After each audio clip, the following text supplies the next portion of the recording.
বিশ্বনবীর সাহাবা আলকামার মুখ দিয়ে কালেমা বেরোয় না। বিশ্বনবী সুহাইবকে পাঠালেন, বেলালকে পাঠালেন, দুইজন যে আলকামার কানের সামনে কালেমা পড়ে, কিন্তু কালেমা বেরোয় না। বিশ্বনবী আলকামার বউরে ডেকে পাঠালেন, ও আলকামার বউ, আলকামা কেমন ছিল? আলকামার বিবি বলে, খুব নামাজি ছিল নবী, জিকির করতো, তাহাজ্জুদ মিস হতো না। আলকামার বাবা মা দুইজনের কেউ বেঁচে আছে নাকি? আছে, মা আছে।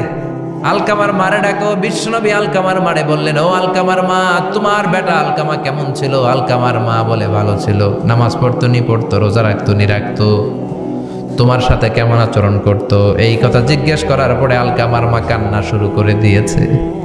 ডেকে বলে, ও নবী, আমার কথা শুনতো না, বউ পাগলা ছিল, নামাজ রোজা ঠিকই ছিল, কিন্তু আমার কথার গুরুত্ব দিত না, অনেক কষ্ট দিছে আমারে, আজ আমার মনে ব্যথা।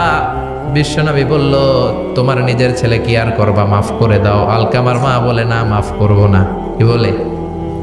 ভেজাল আছে না নাই? বিশ্বনবী বললেন, লাকড়ি আনো, আগুন জ্বালাও, আলকামারে আমরা আগুনে ফেলবো। লাকড়ি আনা হলো, দাও দাও দাও দাও করে আগুন জ্বালানো হলো।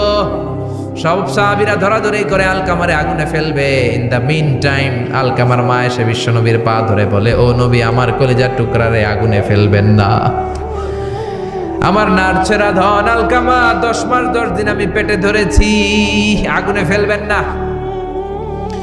বিশ্বনবী বললেন, তাহলে মাফ করছো কিনা বলো।